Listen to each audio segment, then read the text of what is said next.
Hi everyone, I wanted to talk to you a little bit about Screencast-O-Matic. I think this is going to be super helpful for everyone that's at home, that's wanting to do instruction for their students, and so I'm really excited to present this to you. So one of the big things about Screencast-O-Matic that makes it so awesome is that it helps with asynchronous learning. And that's you don't need to worry. You don't need to synchronize your schedule. You don't need to be on the same time, and they're not dependent on your schedule and you're not dependent on their schedules. It's really hard when people are at home to get everyone to be at the same place at the exact same time. It's really difficult. So we don't have to worry about it if we can get our content out in other ways. So the other thing that's really great about this and why it's a fantastic tool is that students can pause and process when they want to, and they can watch the video again and again. So it's a really great differentiation tool because if I don't understand something, maybe I'm a slow processor, so it might take me longer to get it, and I can watch it again and again until I understand. And it's fantastic. And I know teachers that have used it in this way before, and it's super helpful to kids. All right, so tips for success.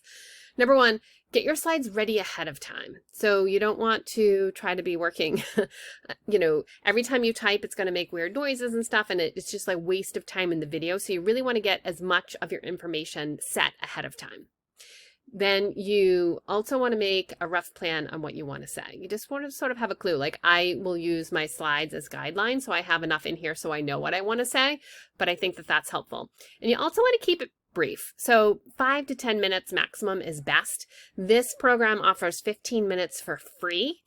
So you do have a time limit of 15 minutes. My son is getting videos from some of his school professors, and he got one that was 2.5 hours long, and he was like, oh my gosh, like what a total nightmare. Like it's really hard to attend for that long, although he can pause it, so that's a good thing.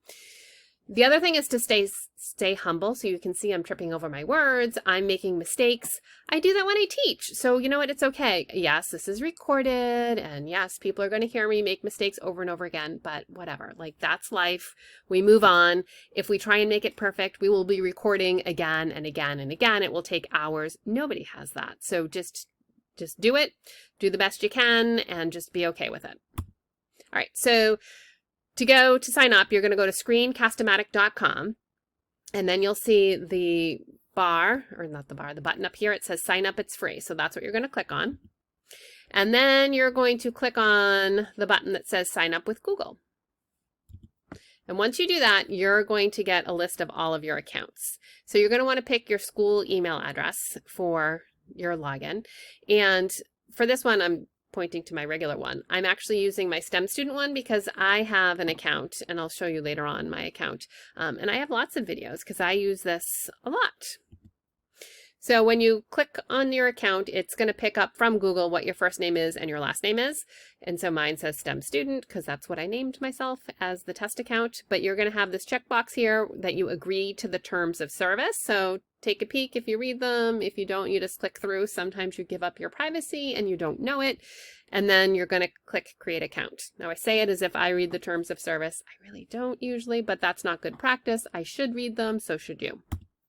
All right, so now you're going to get this screen here.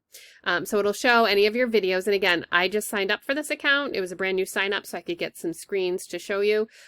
So I don't have any videos here. So you can sort of edit your other videos and see your other videos later on.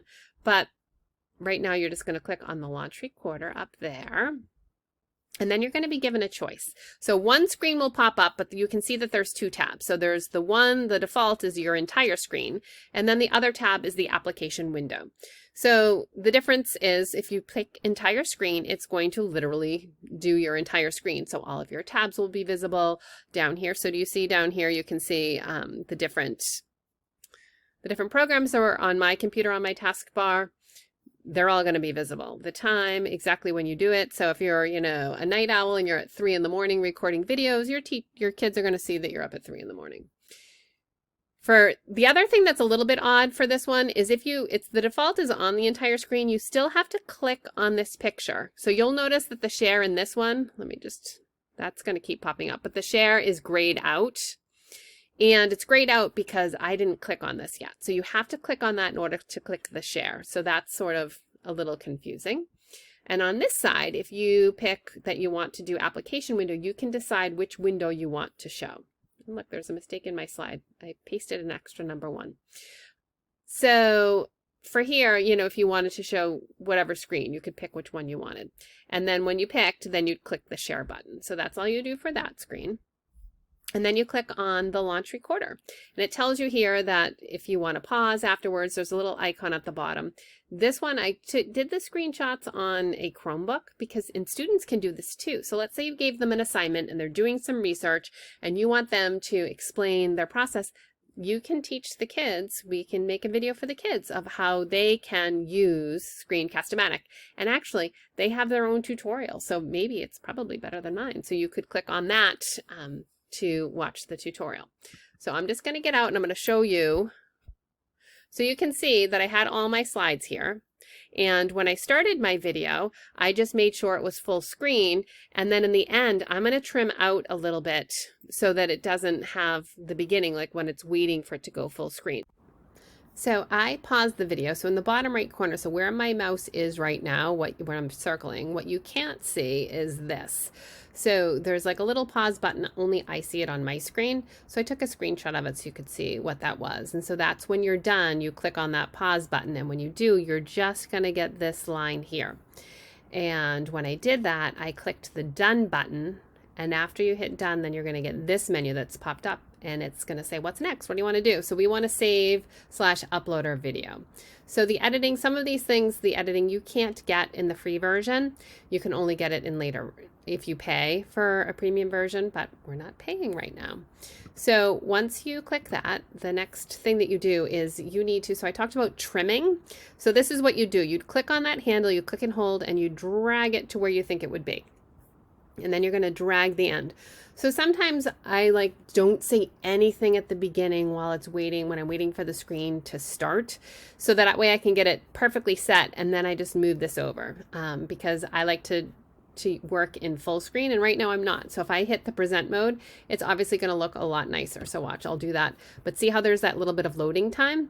And so to accommodate for that, I just use this, you know, by dragging. So you click and drag. And my pro tip is to click on the play button to confirm that your show starts and ends where you like. So sometimes I don't get it exactly right. And you can see that I was playing, because right down here, see how there's that line there? The screen keeps coming up. I don't want that screen to come up. But at any rate, I was clicking through. All right, so the last thing, so once you do that and you click that you want to save the file, you're gonna get this menu up. And for this menu, it's gonna save as an MP4 file, which is great. It's compressed, it's easy to share, it's easy to upload to YouTube, it's easy to upload to your Google Drive. It's really movable and can play on anything, so it's awesome. So, except it gives file name, so this is recording number 22. Well, obviously we don't want to call it recording number 22 because we would never remember, and if we were looking, it's a terrible name. So if you click on that field, then you're going to get this file name box up. And then you're just going to click in here, and I did a screenshot so that it did a time screenshot, and I only got to type screen, but I really named it Screencast-O-Matic. And for the folder, I'm just sending it to my downloads right now because I don't keep a lot on my computer. I just put it in downloads, and then I'm going to upload it right to my Google Doc, so I don't really worry about it being there. And then I have the cursor, the highlight cursor on, so you'll notice that when you see my cursor on the screen, it has that yellow circle around it. If you don't like that, then you can turn that off. And then you would just click the publish button. Now, I would never stop without saving my video, and I don't want to leave it till later because I don't want to have a bunch of junk in my downloads folder. So I'm going to go right to my Google Drive. I'm going to click new, and I'm going to make a folder for all my recordings. So I'm going to call them screencasts, maybe. It doesn't matter what you call it. And I'll hit create. So now I have this nice screencasts folder, and you can see that I like to color code things. So I would right click on it, and I would change the color. And I'm going to change it to pink. And so I have my screencast folder. I just double click on it to open. I'm going to click the new button, and I'm going to do a file upload. So I have my file, and I told you I called it Screencast-O-Matic. I didn't even lie. And I'm going to click upload. And it's going to upload this file. It says it's less than a minute. I can do other things while it's uploading. And once it's there in my Google Drive, that's when I can post it to my Google Classroom really easily. I can upload it to YouTube, either from my downloads or from somewhere else, but that's how you get to put it in your drive, and then you can use it as you will. So if you have questions, and you can see that my file's here, and it's an MP4 file, and the icon's a little bit different because it's a movie file. And so we're going to have open office hours so that if you have questions, if you want to meet and have someone walk you through it, if you want to do it in a larger group or a smaller group, we're going to be able to help you so that you feel comfortable with this and that this will be a tool that you can use. Thanks for watching.